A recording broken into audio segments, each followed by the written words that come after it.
The Jack Benny Program, presented by Lucky Strike.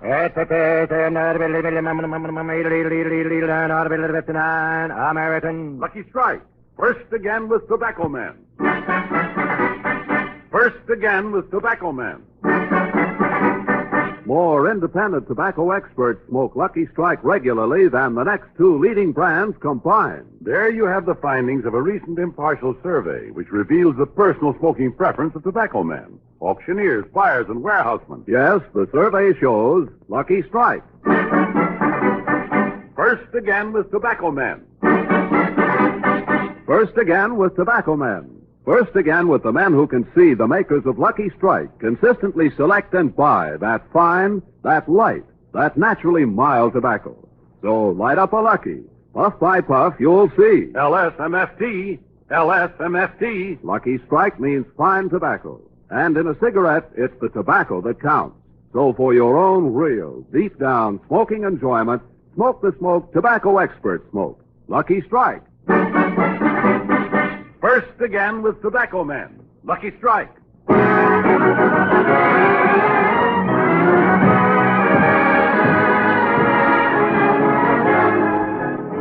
The Lucky Strike program starring Jack Benny with Mary Livingston, Phil Harris, Rochester, Tennessee, and yours truly, Don Wilson.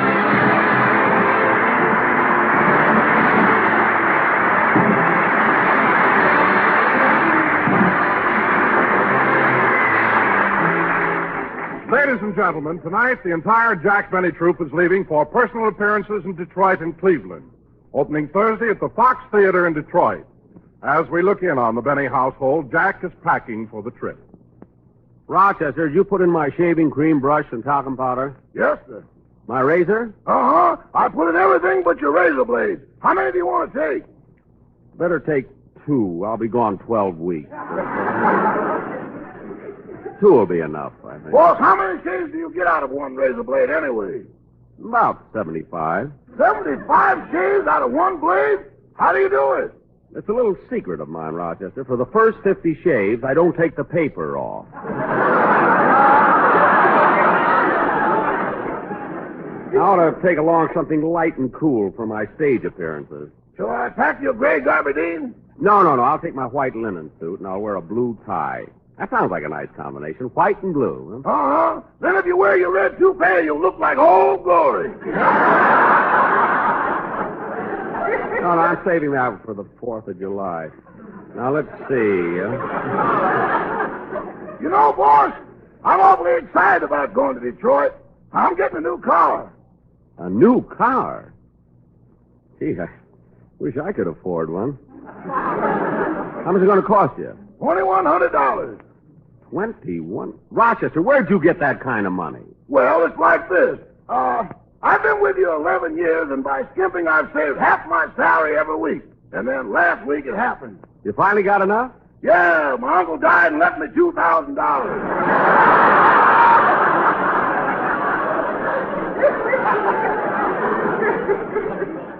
Well, you see, Roger, I told you when you started, stick with me. You'll be well off, you know.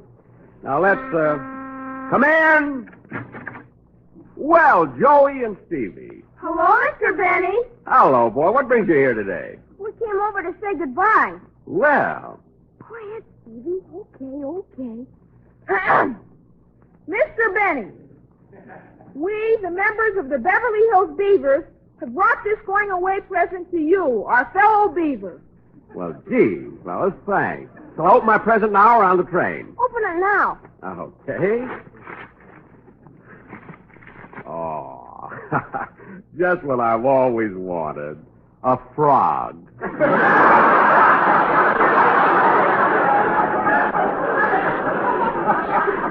Yeah, what a pretty frog. It sure looks swell. It looked even better when it was alive. Well, fellas, I certainly appreciate the sentiment, and I'll keep it with me as long as the weather stays cool. So long, boys. Goodbye, Beaver Benny. Well, I guess we're about finished packing, Rochester. I wonder if Don Wilson is through with his yet.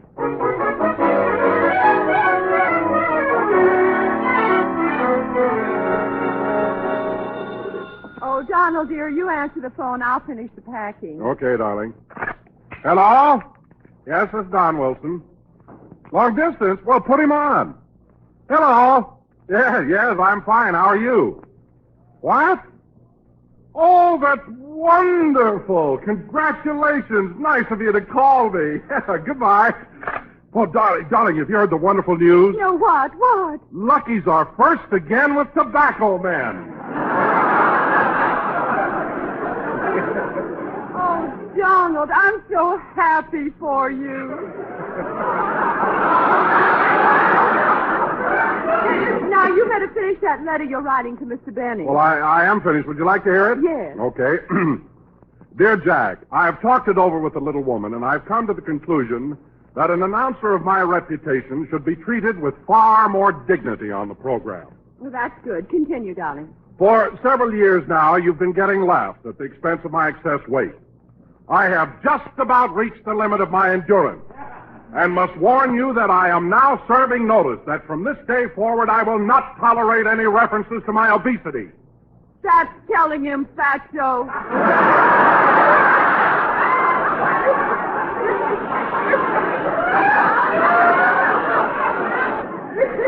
Now I'll get your stamp.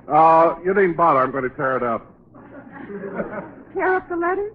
Well, don't you want Jack to stop making up jokes about you being fat? Well, let's be honest, darling. My lard is our bread and butter. That's what I like about you, Donald. You're so cute in a sloppy sort of way. I know.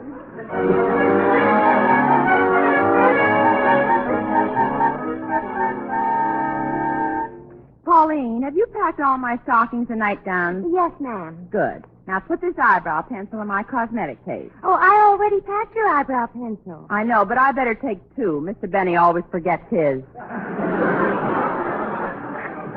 Say, Miss Livingston, do you mind if I ask you a personal question? No, what is it, Pauline?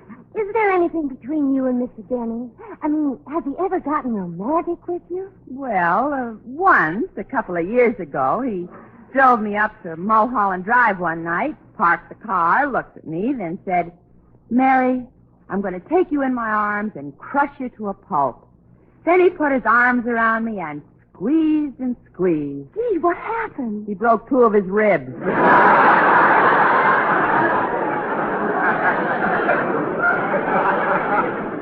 Since then, he's never gotten romantic. Well, Mr. Benny ought to start thinking of getting married real soon. He's 39 and he's not getting any younger. The way he counts, he's not getting any older either. Now, hurry, Pauline. I have much time. Oh, gee, Miss Livingston, I sure envy you, making this wonderful trip and being on the same train with Phil Harris. Oh, you really have a crush on Phil, haven't you, Pauline? Oh, yes, Miss Livingston. Every time I see Mr. Harris, I wish I was only 2 inches tall. Only 2 inches tall? Why? I'd like to take off my shoes and run barefoot through his hair.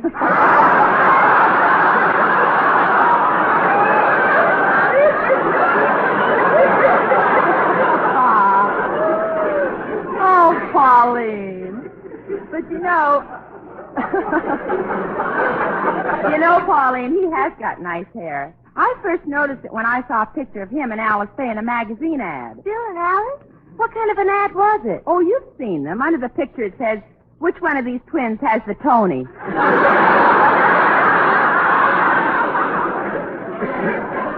I wonder where Phil is. I've been trying to get him on the phone all day.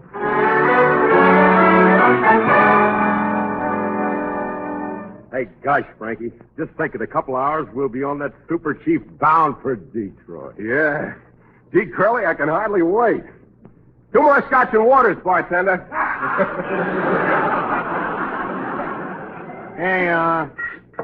Hey, Frankie, what time is it? 4 o'clock. What time we come in this joint? 3 o'clock. That ain't so bad. We only been here 13 hours.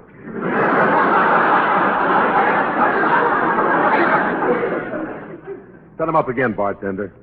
Yeah. Hey, Frankie, I think I ought to call up Alice and tell her where I am. Why, Curly? Well, I don't want her to think I'm wasting my time in a pool room. I'll call her later. Okay. You know, Curly, I've been thinking and thinking for weeks and weeks. And I just realized something. What? You and me are a couple of bums.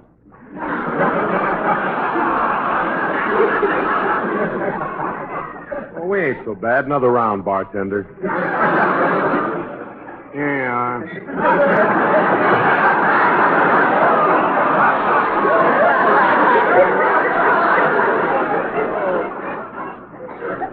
You know, I'm not too happy about this trip, Curly.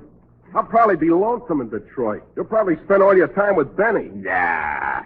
You can't have no fun. You can't have no fun running around with Jackson. His idea of a big time is standing on the street corner trying to whistle at dames.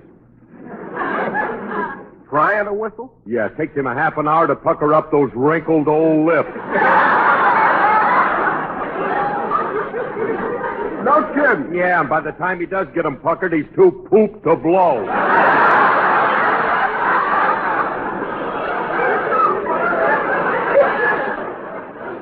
Two scotches and water, bartender. Two for me, too.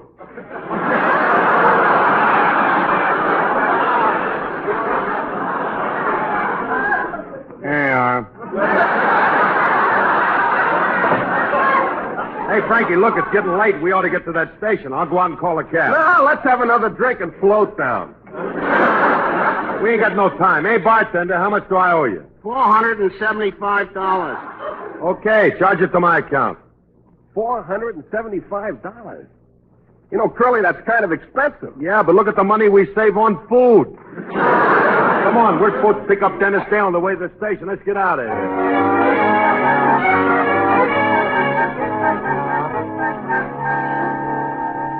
Well, let's see. I packed all the new things that I bought in the store today.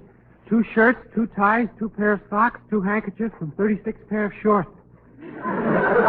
See, that guy in the underwear department was a good salesman.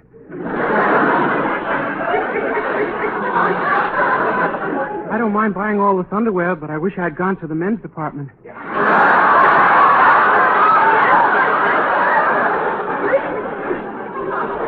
Well, I'm all ready now. Oh, Mother! Mother! Your mother isn't here, son. Who are you? Your father. Oh, where's Mother? She's not home, son. She'll see you down on the train. Oh, is she going to Detroit? No, only to Albuquerque. Then a new engineer takes over.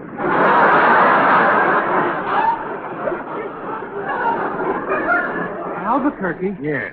Well, I better tell her if an Indian tries to sell her any jewelry to look under the blanket, it might be Mr. Benny. Yes, I'll tell her. Well, son, I'll kind of miss you when you're gone. And I'll feel kind of funny letting you go on the road alone. Oh, you needn't worry, Dad. I'm with Mr. Benny most of the time. Mr. Benny, what do you do? Oh, we stand on street corners and he winks and I whistle. What? And if a girl stops, he faints and I run. Well, I'm ready to go now, Dad. I'll wait on the porch for Phil Harris. Oh, son, before you go out, you know that song I like so much, May I Never Love Again? Yes? Would you sing it for me? Okay, son. No, you're the son. I'm your father. I'll go ahead and sing.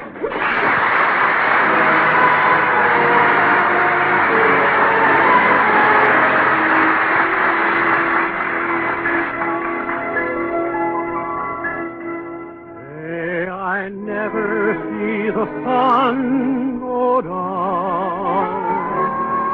May I never feel the falling rain. If a love that I swear is in all that's bright and fair, may I never love again. May I never see the blue of the sky, nor the moon and stars down Lover's Lane. May I never live a day if I don't mean what I say. May I never love again. Sweetheart, when I'm with you, I'm not a foolish pretender. Sweetheart, if you love me too, all I possess, I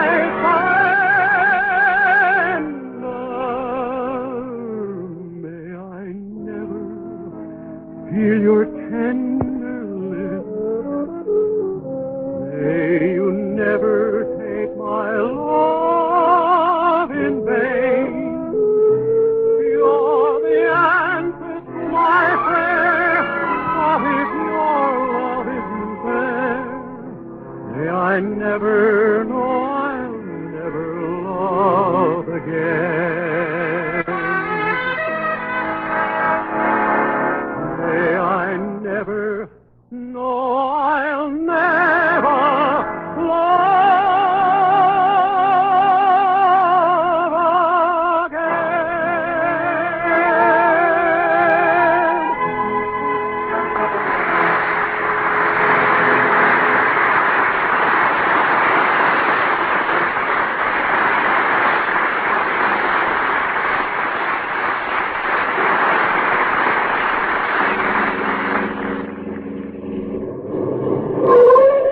Well, Mary, here we are at the Union Station. How much is it, driver? That'll be $1.95. $1.95?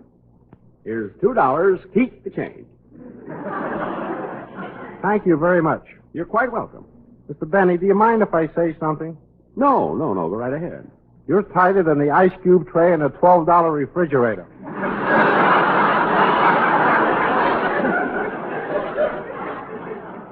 What? Come on, Mary, let's go on the station. Train leaving on track 5 for Anaheim, Azusa, and Cucamonga. Train leaving on track 5 for Anaheim, Azusa, and Cucamonga. Yeah, I told the gang to meet us over by the information desk. Say, Jack, there's Dennis over there weighing himself. Oh, yes. Dennis, what are you jumping on that machine for? I put a penny in, but no peanuts came out. That's a weighing machine. It's a scale. When you put a penny in, a little card comes out. There it is down there. Oh, yeah. Gee, look, I weigh 155 pounds. And Dennis, on the other side is your fortune. My fortune? Let me see. Gee, now they tell me. What does it say? No peanuts. For heaven's sake, look, kid, you better take care of your baggage and I'll see you on the train. Come on, Mary. Jack, I think I'll go over and buy some magazines. Okay, in the meantime, I'll go over and validate the ticket. Attention, please. All passengers going to Anaheim take sandwiches as there is no diner. All passengers going to Azusa take soft drinks as there is no club car. All passengers going to Cucamonga take the bus as there is no train.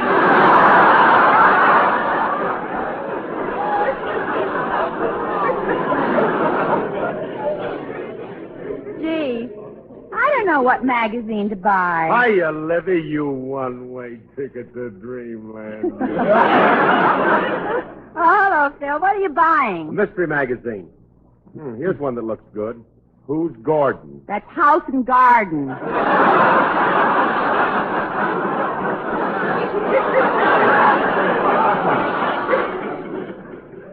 Oh.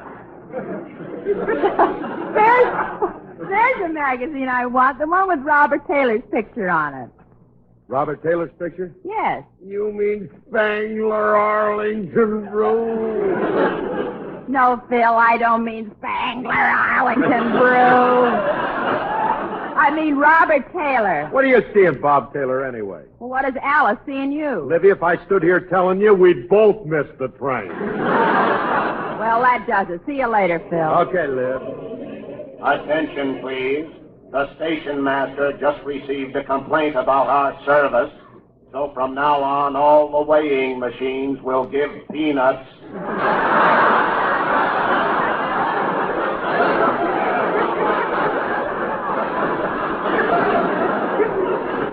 Now, let's see. Where's that ticket window? Oh, yes, there it is, right over there. Your attention, please. We have an announcement from the Lost and Found Department. Will the owners of these pets please claim them? We have a dog, a horse,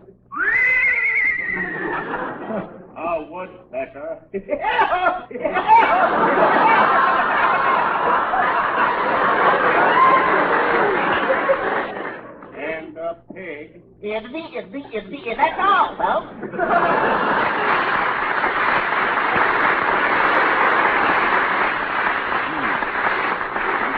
Well, I'm glad Rochester's taking care of my parrot. Oh, Jack! Jack! Oh, hello, Don. Jack, I'm awfully sorry I'm late, but I stopped by the office to pick up the commercials for our Detroit broadcast. Well, where's my quartet, the Sportsmen? They were supposed to come to the station with you. Well, there they are, Jack, down by the gate. Where? Right over there, saying goodbye to their wives. Oh, yes, their wives came down to see them off. Isn't that nice? Tootsie, goodbye. Tootsie, don't cry. The choo-choo train that takes me away from you, no words can tell how sad it makes me. Kiss me, Tootsie, and then do it over again. Watch for the mail, we'll never fail. If we don't get a letter, then we'll know you're in jail. Tut-tut, Tootsie, don't cry. Tootsie, goodbye. Tootsie, goodbye. Okay, so go to Lucky Strike. Tootsie, don't cry. Well, that's for sure you all will like. Which man who knows tobacco? It's always not, it's round and firm and fully packed. So, like one, and then You're the first tobacco man. do it over again. We'll miss you so, but now we must go. Now let these booners Speedy Riggs that we said hello. Tootsie, goodbye. And keep on smoking Lucky.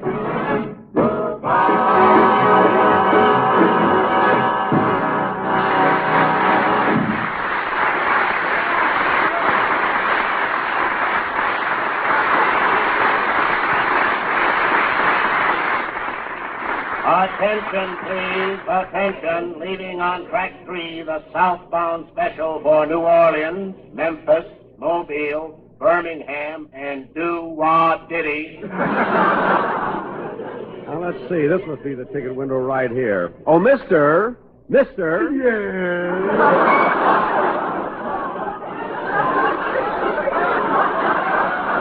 Are you the agent? Well, how do you think I got all these tickets? Speeding down Wilshire Boulevard?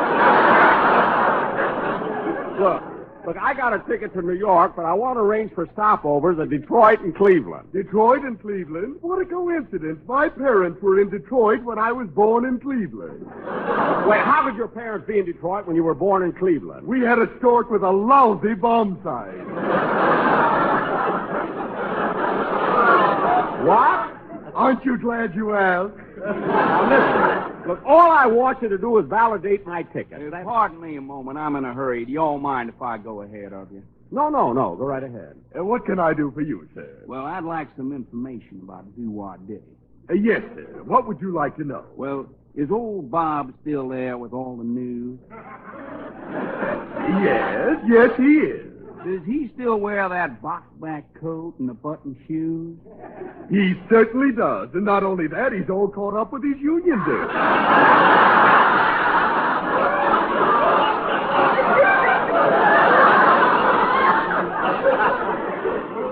Hey, look, mister. Anything else you'd like to know? Yeah. Do they still have those baked ribs and candied yams and those sugar-cured Virginia hams? Ooh, do they? And basements full of those berry jams. No. You keep out of it. Pardon me. And now, what else would you like to know? Well, before I get to Doo-Wah Diddy for those backbones and butter beans, does the train stop so I can sip that absinthe in New Orleans? You can bet your layer cakey it does. Well, that's all I wanted to know. Give me a ticket to Pismo Beach. Here you are, sir. To him yet, he's got to be nice already. What are you mumbling about? Look, mister, all I want you to do is validate my ticket. Very well. Pullman P, upper U. Here's your reservation. P.U. Look, I got a good notion to report you to the company. Oh, I wish you wouldn't. They don't know I'm working here. I thought so. Now, give me those tickets. Attention, please. The Santa Fe Super Chief now leaving on track 9. Aboard. Jack, hurry up! Coming, Mary, coming! Attention, Jack Benny. Attention. Huh? You left your briefcase at the taxi stand. Oh, my goodness. One of the drivers is bringing it to you. Yeah, I never even missed it. Oh, here comes the taxi driver now. Oh, Buddy! Buddy! Here I am, right over here. Oh, gee, thanks a lot, Buddy, for bringing me my briefcase. I certainly... Wait a minute. I know you. Huh? I drove you down to the station last time. You did? Well, give me my briefcase. I've got it. You're not going away again, are you? Jack, the train! Look, Buddy, Why do people have to go away? I can't stand saying goodbye. Buddy, my briefcase, please. If I give it to you, you'll go. I can't go through that again. You went away once before. Look, it wasn't me. You must be thinking of somebody else. No, it was you, all right. How could I ever forget those big blue eyes? I know. Now, look, Bud, let go of my briefcase or I'll miss my train. All right, here. Take it. I'm coming, Mary. I'm coming. Why do I have to be a taxi driver? Always see people go away. Attention, please. On track 7, the chief now arriving from Chicago. Arriving? Oh, goody. People are coming back.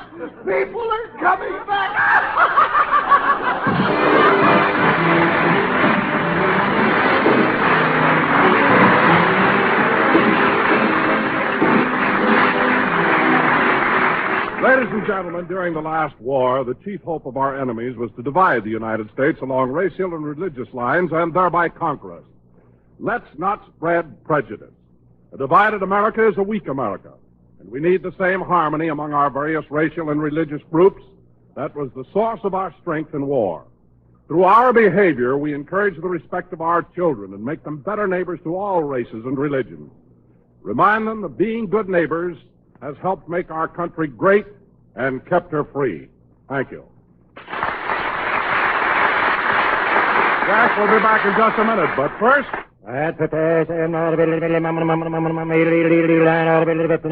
American. Lucky Strike. First again with Tobacco Man.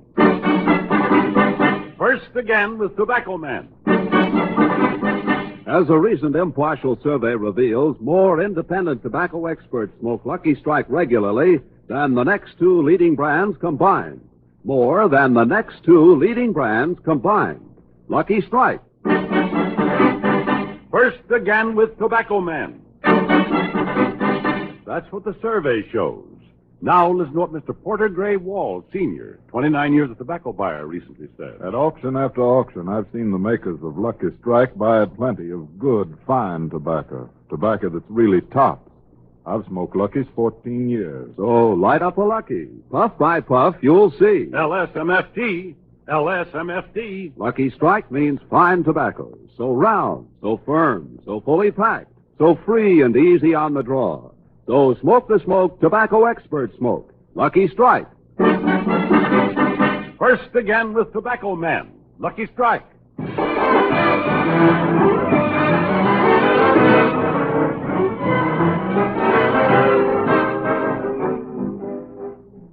Yum tum tum dum tum tum. First again with Tobacco Man.